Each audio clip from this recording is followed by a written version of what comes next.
Are we live in the group in the real estate investors and wholesalers marketing and conversion master group?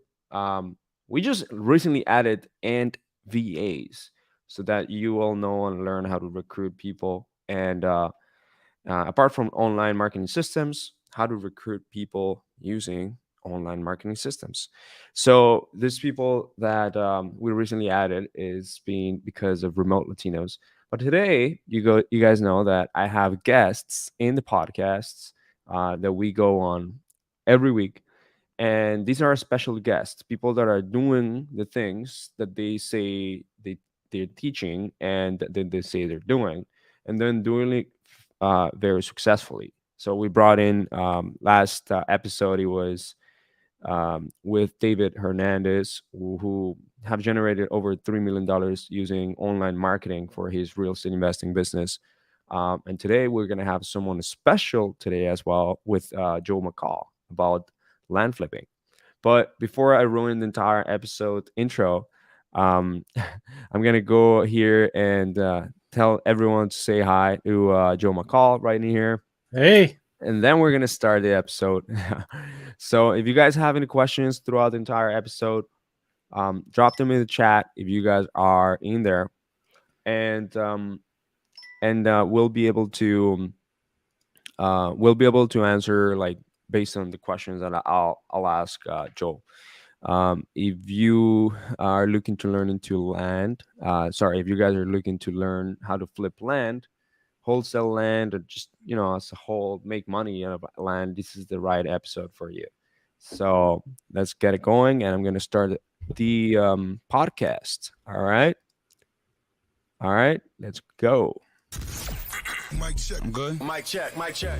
You can read about success all day long, but if you don't put in the work, the mindset, execution, and the hustle behind your vision, it just remains a dream. When everything goes wrong, you have to take all the responsibility. We uncover what high-level entrepreneurs, business owners do to rise up from hustling daily. So do what you feel passionate about. Take chances. The world becomes your library to help you to become better at your craft. Join me as I share with you actionable tips to help you grow your business, learn skills, and help you level up in your self-development journey. Your number one spot for business and personal growth is the Online Hustlers Podcast with your host, Esteban Andrade.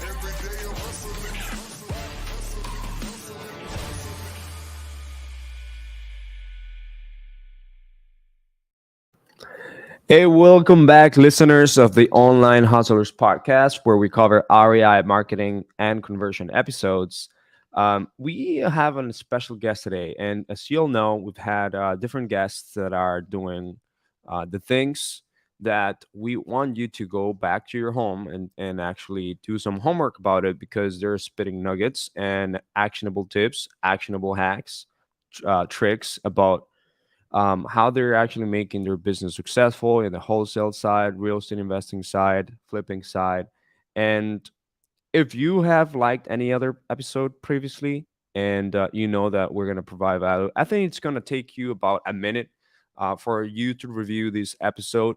If you can review that episode for us, it'll help a lot of people, because it will help with the algorithm in the podcast. So you can do that in whatever stream that you're watching, Spotify, Apple Podcast, anywhere. Just give us a review and tell us how you like the episodes. And if you like this episode, leave us a review right after that.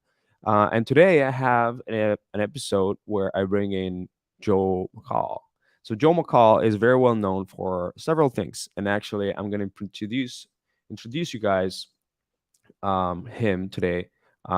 You probably have been targeted by his online marketing ads in the past, or maybe have been some of their webinars, learn about lease options, learn about flipping land. But if you haven't, then today is a good opportunity to kind of learn and how it's done and the few steps that you need to take in order to get it going. And if you're already doing it, how to do it better. So I have here today Joel. And hey, man, how are you? It's so Hey. great having you. Esteban, doing well, man. Good to be here. Really do appreciate it. All right, man. I'm really excited for this episode because it's the first time that we actually are having someone talk about land flipping. And there's a lot of wholesalers, there's a lot of investors that are coming in here or flippers, and they give their nuggets and everything.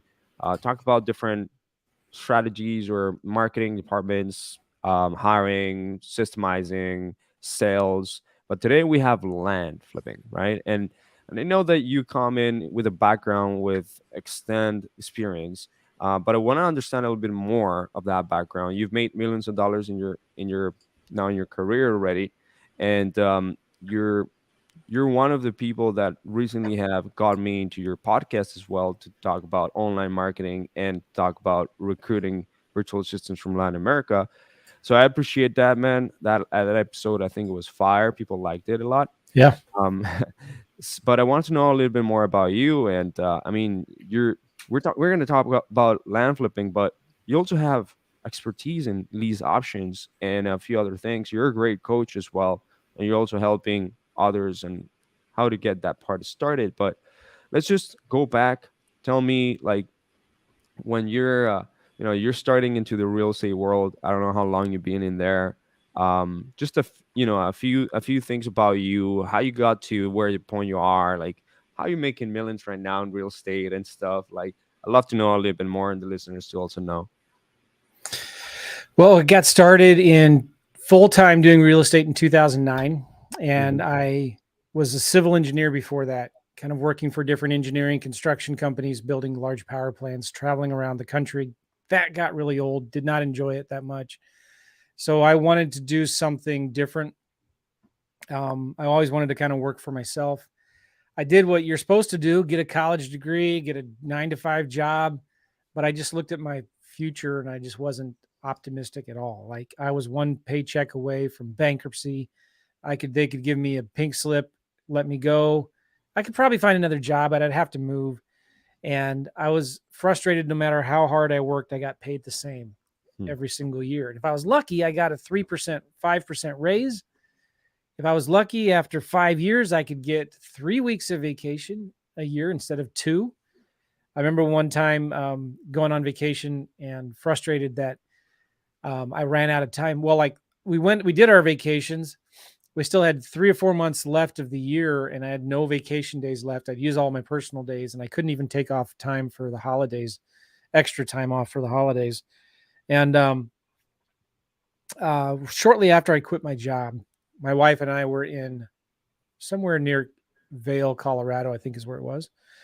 And we just were there, and we thought, we have 4 kids and we homeschool our kids. So we were traveling. We have a lot of freedom. And we just thought, why not just stay an extra week?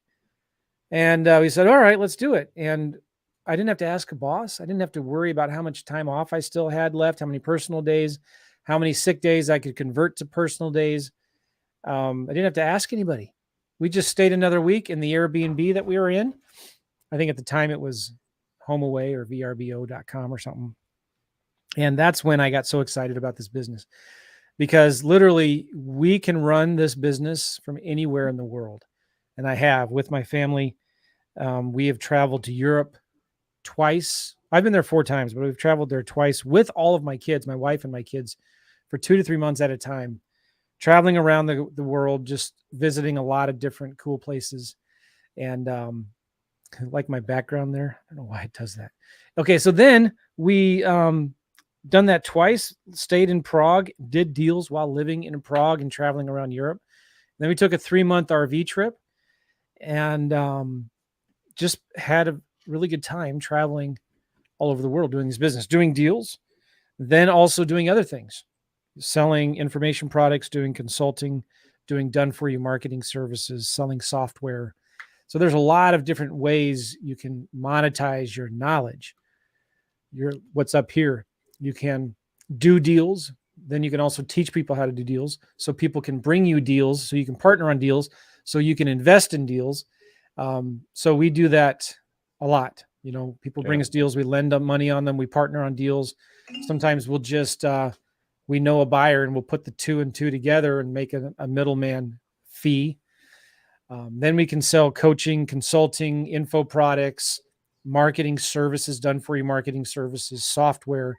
It's a huge industry. And if you're just stuck doing one thing, you got to be ready when the market shifts. Are you going to be able to still make money in that honey pot that you've had for the last 2 or 3 years? Now that the market has shifted so much, are you going to be able to survive? And Yeah. so I think it's important to have, kind of different streams of income, as it were.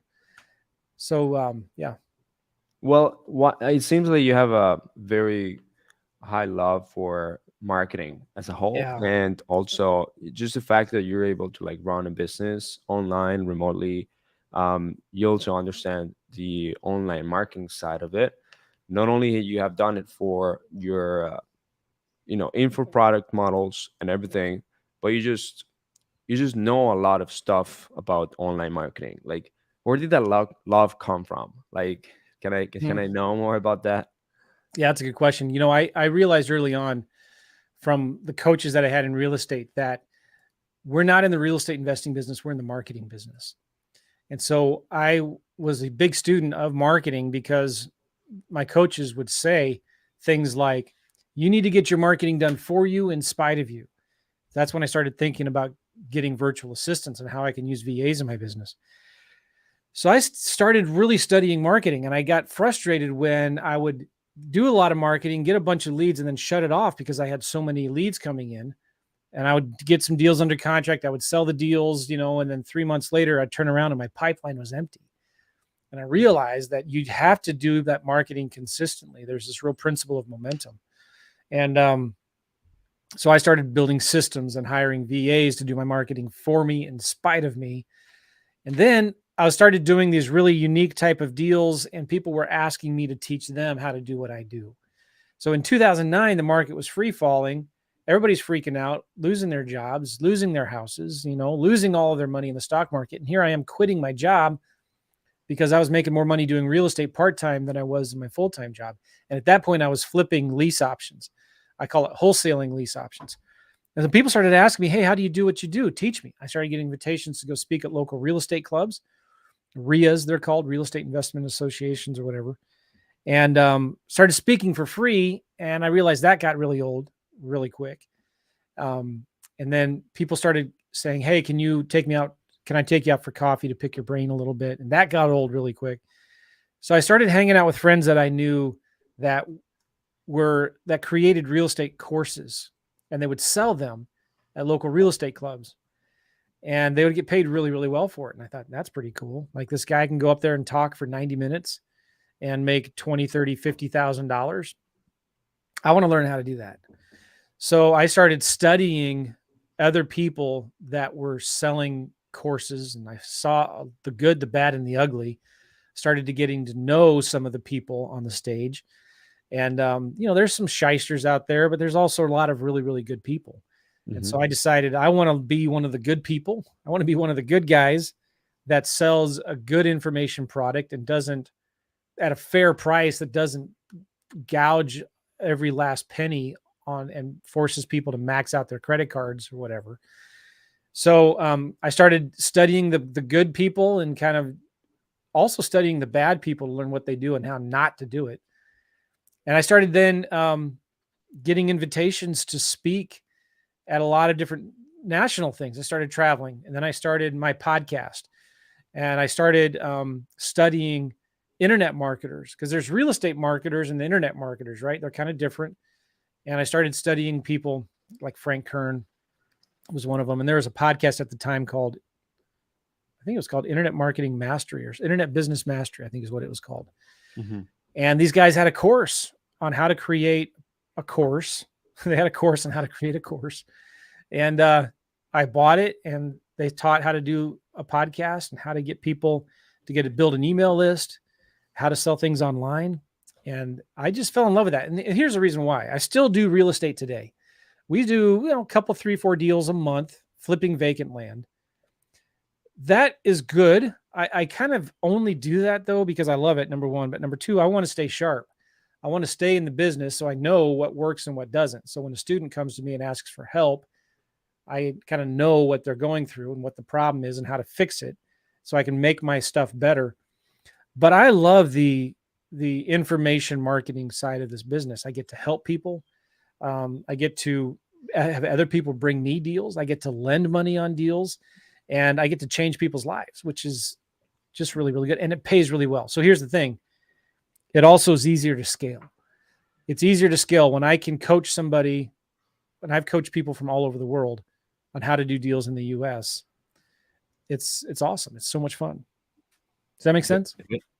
Yeah, it is, man. I think that a lot of people they want to stay in the traditional route, not get outside of the comfort zone of like doing exactly what they, because I know what they're doing works and everything, but then there's opportunities whenever you start getting coached and mentored by these other individuals like you mentioned, that you find in a podcast, and then ultimately they show you that there's ways, or there's people that are making money and are being more profitable using their time way more effectively, right?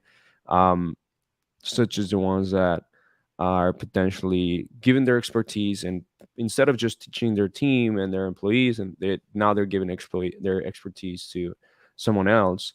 And You can make a profit out of it, but like maybe you can also help them, educate them, and then further down the line they'll bring you the Yeah. deals. I think that one person that, I'm not sure if you do this, but does it really really well, is Pace. Pace Morby brings in people in sub 2. He teaches them how to do creative finance in sub 2 and everything. And then a lot of these people, I'm not gonna lie, I'm gonna be honest, a lot of these people are not going to eventually make it in business, but they learn a skill, right? Not everyone is made to have a sustainable business, and they don't have the ultimate capabilities to like have that discipline in the long term run of running a business, which is really tough. So even though he teaches how to do that part of the business, he will still teach a specific skill set, such as finding specific leads, specific things, such as doing marketing or maybe structuring a deal. And then if they struggle, then Pace team is there, right, to kind of help out and Oh yeah. make deals together. So is Yeah. that something you do with your current students right now? Yes and no. So I have a guy who helps me coach my students. He's him and I have been friends for a long time, and he's a guy that is successful, does deals still today. He's really good at teaching mindset. He used to be a professional golf coach. His name is Gavin. Really good guy. Really, really good guy. And we started working together, and I knew he would be a great coach because he's better than just teaching the strategy and the tactics, which I'm good at. He's good at into the motivation stuff and into the inspiration and into the mindset. And it's so he has really good success, and in some ways more success with students one-on-one than I do. So I've been doing a lot of group coaching. Now Pace is a beast. He works really, really hard. He's one of the smartest guys in the industry. I have mad respect for him. But he works really hard, and I don't want to work that hard. I've told him this many times. Like, I don't know how you do it. And everybody tells him that too. He gets kind of sick of hearing it, but like, he works really, really hard. And so I'm just, is he going to burn out someday? I don't know. Maybe not.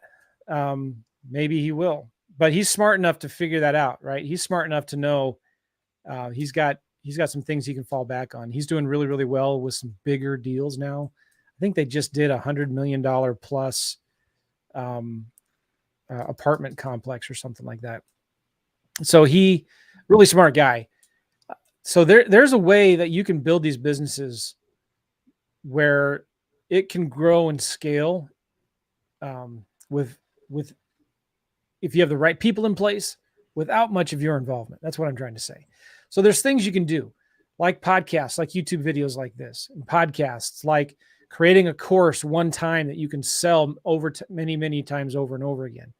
I do a lot of one-to-many group coaching, which means like I can have 50 to 100 people on one call. People submit their questions in advance. I can answer all the questions. I can interact with people on the chat. I can look at deals. I can analyze real deals that people in there are working on and answer questions. So you can have a big, big impact. You can create Facebook groups where you can go in there and answer people's questions. So there's ways that you can, make a difference in a lot of people's lives on a one-to-many model instead of just the one-to-one. Like I have a friend right now who travels maybe 3 or 4 times a month across the country, so almost every week, going to someone's office to coach them one-on-one. And he thought that was the only way, excuse me, he thought that was the only way he could actually sell consulting. And we're working with him right now, and I'm just telling him, you need to change this immediately, like yesterday. There's no way. This is not sustainable. It's not scalable. You're going to burn yourself out. I think he said he had almost 2 million miles, Delta miles or something like that, which is a lot, right? That's like Wow. a ton of free first-class flights. So anyway, if you set your business up right, you can be very fulfilled, make a lot of money, and not have to work so hard. Yeah, absolutely. Well, I'd love to jump into this part of the conversation. And there's a lot of wholesalers in here or investors, and some they're still defining a way to kind of go all in into either full wholesaling with a little bit of hybrid flips. Some of them are flippers, like full-time flippers. But there's opportunity to go into blue ocean niches as well. I'm not saying that I know as a fact and I have data that land is a blue ocean. I just would think because not everyone does it, or I would just think because not it's not as popular as wholesaling. So doing land is something that obviously interests me on understanding and how it is. But I'd love for the listeners here, if you know if they're wanting to build out a land flipping business, like a wholesale business, like what are the key differences between wholesaling and land to be successful? Well, one of the main differences is my camera's bothering me there in the background. We're buying vacant land that people don't want for 25, 35 cents on the dollar. And depending on what you're doing, if you're going after, I like to go after small 1 to 20 acres, rural recreational land that somebody who would buy it was looking to go camping, hunting, put their camper out there, get off the grid, have a place where they can just, go and be left alone off the grid with nobody to bother them. So we go find this cheap land in popular areas where a lot of people are looking for land. It's usually a couple hours outside of any big city, 1 or 2 hours outside of a big city. And it's just recreational land. People go four-wheeling, they go mudding, they go rock climbing, they go hunting, whatever, right? So we find people who own that land. They've owned it for over 10 years. They don't live in that county. We send them a letter. The letter sends them to a voicemail. We listen to the voicemail. We send them an offer at 25, 35% of what we think we could sell it for. 1 out of every 20 to 30 offers get accepted. We buy it. We turn around and sell it either for cash or for owner financing. Average wholesale profit, 10 grand. We buy these, for an example, we'll buy something that's worth $10,000. We'll buy it for $2,500, sell it for $10,000 and get $200 a month cash flow on owner financing for 5 years. Now, where else can you put $2,500 in, own an asset that's free and clear with no debt, no mortgage, and get $200 a month cash flow on that, right? That's a 100% cash on cash return on your money without all of the hassles of owning typical rental property, managing tenants, repairs, maintenance, all of that stuff. I've had that. I played that game before. I hate it. I don't like it. I love passive income from vacant land. And we've been wholesaling vacant land, just selling it for cash for a long, long time. But we've only been now selling vacant land on terms for about 6 months. And we're already at about $2,700 a month in passive income. And it's passive. It's about as passive as it gets. It is legit mailbox money. Yeah. Now, with vacant land, you don't get all the tax benefits that residential real estate has, but it's great cash flow, and it's easy to sell. It's easy to buy. It's easy to sell. Not as much competition as houses. I love it. It's a great, great business model. Okay. So you're basically, how can you compare it to like another different model? Is it like buying on a stock that has dividends everybody just it just doesn't have any appreciation or depreciation, Mm. right? No, buying it's not like buying stocks. It's kind of like buying a house, except it's easier and faster to get your money back. See, banks won't lend money on vacant land typically. It's a lot harder to get bank financing on land. So we buy land with cash. We use our own money. Sometimes we use private investors' money. We buy the land and we turn around and sell it for cash to somebody else. For an example, it's worth 10 grand a day. We buy it for $2,500. We turn around and sell it. If we're going to sell it for cash, we'll sell it for $9,000 and make a quick, what is that, $6,500? Or we'll sell it on owner financing for $10,000 or $11,000. 9% interest, 10% down over 5 years. So, we'll get $200 a month from that. So whoever buys it can't build anything on it until they've paid us off, but they can use it whenever they want. They can do whatever they want with it pretty much. And so that's typically how it works. We'll make an average $10,000 profit if we wholesale it, quick flip it, or we'll make 100% cash on cash return, basically get our money back within 1 year. And then we have another 4 or 5, 6 years after that where we're getting this normal, regular, consistent cash flow. I got into this because, I started interviewing friends that were doing this. And then one of my students who was doing houses started getting interested in land. He called me up one day and says, "Hey, I'm in less than a year, I'm at $12,000 a month in passive income from my land notes." And I thought, "What? Well, I thought you were doing houses." He said, "No, love this land stuff." And in fact, it was me. He said, "You don't remember? You told me to look into land." And he was already doing houses, but he got frustrated because he's in Illinois and, there's all of the brokering laws in Illinois.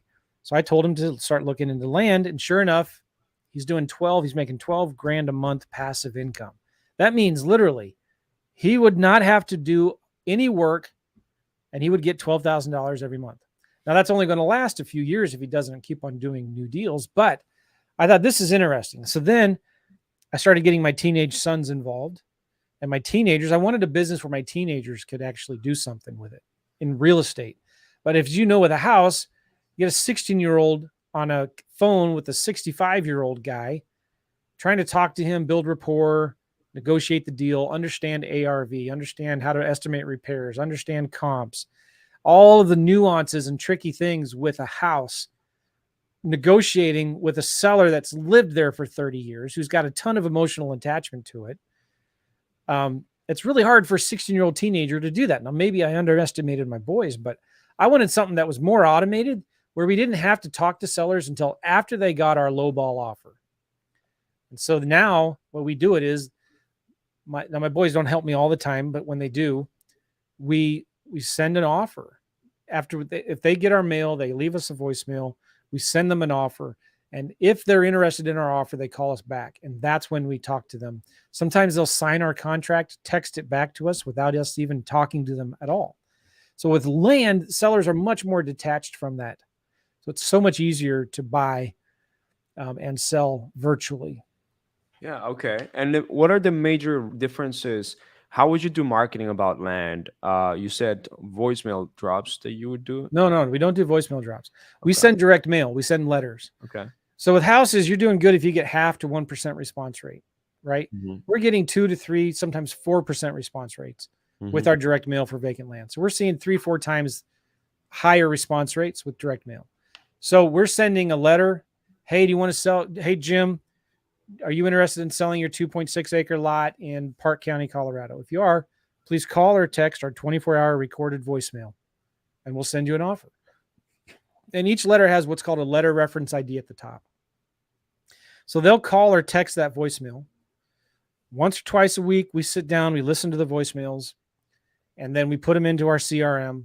We send them offers. We never even call them or talk to them back. So the reason why direct mail works so good is because the letter says call or text our 24-hour recorded voicemail. They're much more likely to call or text if it's a 24-hour recorded voicemail, knowing that nobody's going to answer. So the voicemail then says to them, hey, thanks for calling. You got one of our letters. Can you just leave your name and number? And the letter reference ID that you got, and we will send you an offer in a few days. It's as simple as that. So they'll leave the reference number. We pull up the property. We look at it. We see, make sure there's road access. We see if it's in a floodplain or not. And if what kind of restrictions are there on the HOA? What are similar properties selling for? So in about 5 minutes, we come up with an offer. If we think we can sell it quickly for 10 grand, we'll offer $2,500. We send the seller an offer in the physical mail, by text and by email. We do this all through my custom version of FreedomSoft. Send them an offer, and about 1 out of 20 to 30 offers get accepted. So it's a strictly numbers game. And then if they don't respond, we keep on sending them the same offer every 30 days. That's how we do our deals. So it's automated. So if, a lot of people who maybe have a full-time job or don't have English as a second language, there's a lot of opportunity, things that you can do as a side hustle to get leads coming in. And, you can send letters and emails and things like that late at night, early in the morning, on weekends, without worrying about bothering the seller and stuff like that. So a lot of it is automated.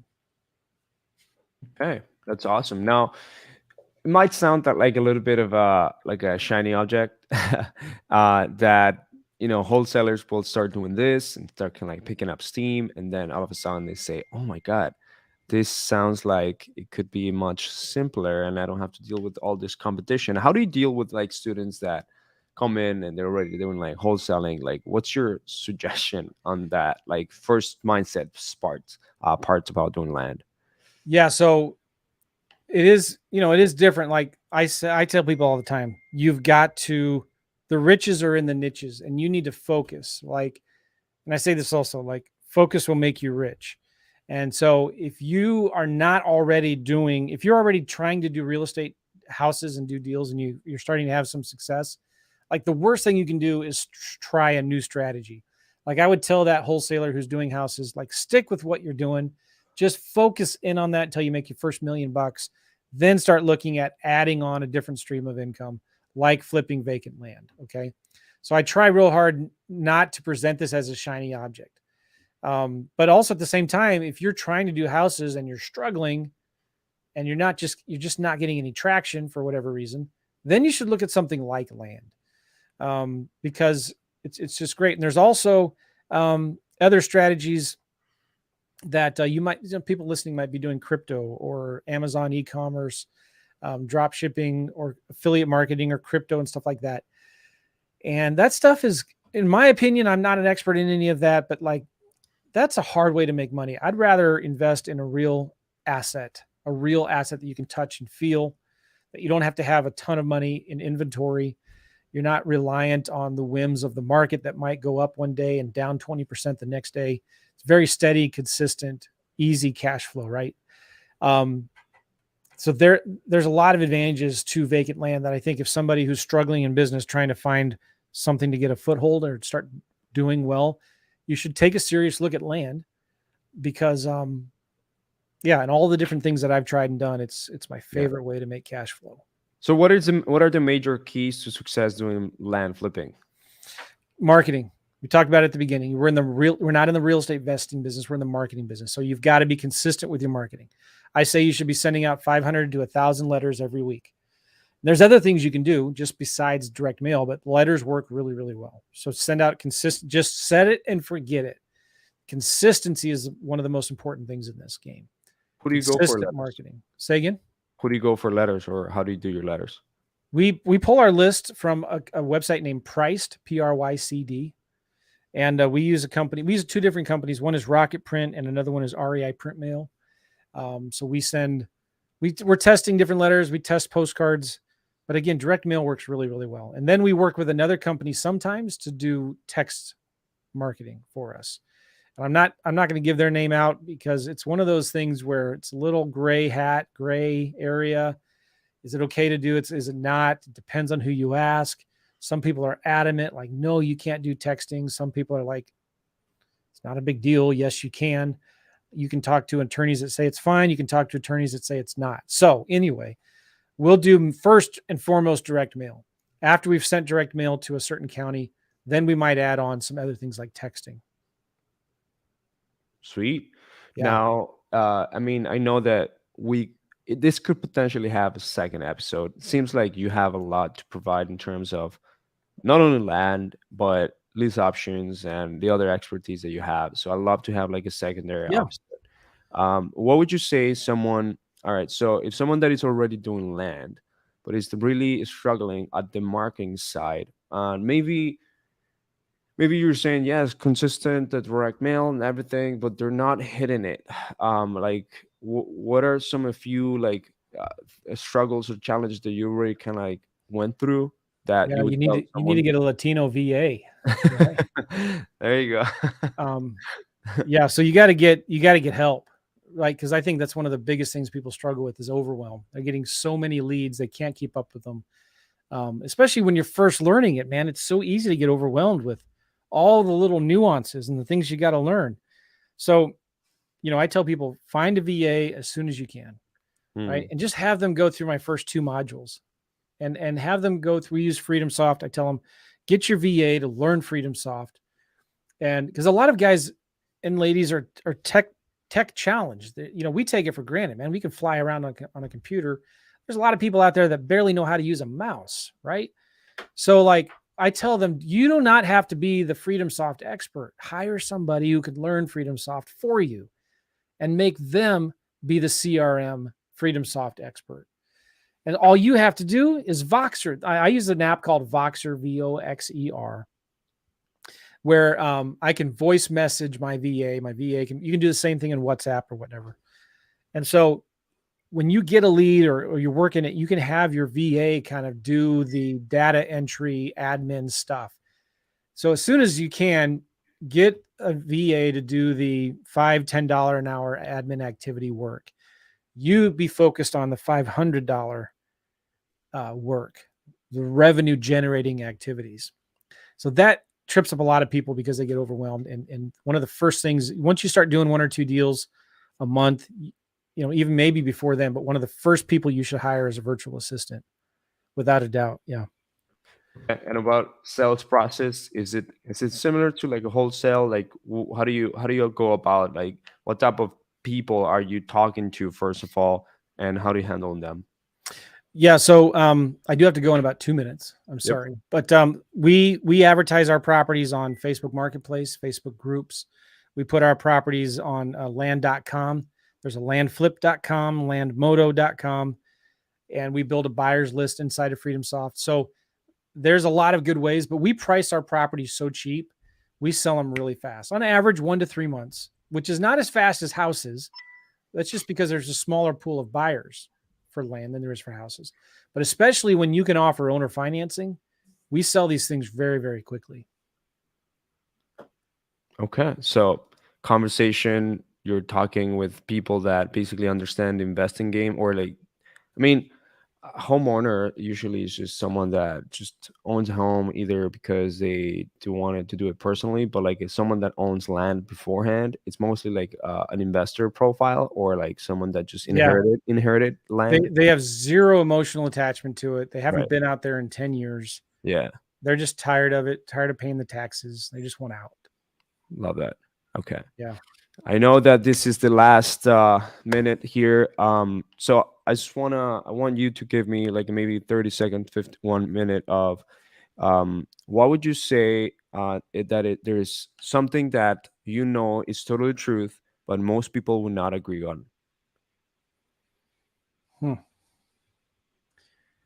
Well, I mean, if I wanted to talk about something most people don't agree on, how about Dave Ramsey? How about all debt is bad? Here's the thing: I'm on the fence on the issue, but I think a lot of investors are taking debts and liability too flippantly. And there's a lot of investors right now. We don't see it yet, but they're out there that have gotten in too much debt. They're way over leveraged and they're in trouble. The rehabs are not selling as quickly as they wanted to. They were counting on refinancing. Interest rates are double what they were a year ago. And they're in trouble. They're in serious trouble because they're over leveraged. They borrowed too much private money. They put too much money into these rehabs. They were counting on appreciation. There's a lot of people, I saw this a year ago, that were buying pre-construction options on condos and stuff like that. and they're in trouble. So I think Dave Ramsey is right in a lot of ways. He's a smart guy. And yeah, he talks about the baby steps. A lot of people say, well, Dave Ramsey is good for the people who are broke and who are in debt. But if you want to be a serious investor, you don't need to listen to Dave Ramsey. You should be listening to Robert Kiyosaki. And I don't know about that. Like, I think there's a lot of wisdom in what Dave Ramsey says, whether you like him or not. I've never met somebody go into foreclosure and bankruptcy who was debt free. All right. Awesome. Makes Well, sense. thank you Cool. everyone for listening to this episode. And again, leave us a review. Also follow Joe McCall. How can people actually follow you or find your podcast, find your social media? Real quick, you can go to joemccall.com. I have a podcast called the Real Estate Investing Mastery Podcast. Just anywhere you listen to podcasts, do a search for Real Estate Investing Mastery. And if you want to see, I have a free class on how to do land investing. Just go to simplelandclass.com. Simplelandclass.com. It's a 1.5 hour training on how to do land deals. I go deep into the details of how to do it. And I think you'll like it when you see it. All right. Thank you so much. Everyone follow Joe McCall on social media and go to his website, being able to see Real Estate Investing Mastery. Very easy to find. And also he has a great podcast. And we had a podcast episode about it. All right. So thank you for listening again and hope that you guys have a great one. All right. Esteban, see you, man. Take care. Take care. Bye-bye. Bye-bye.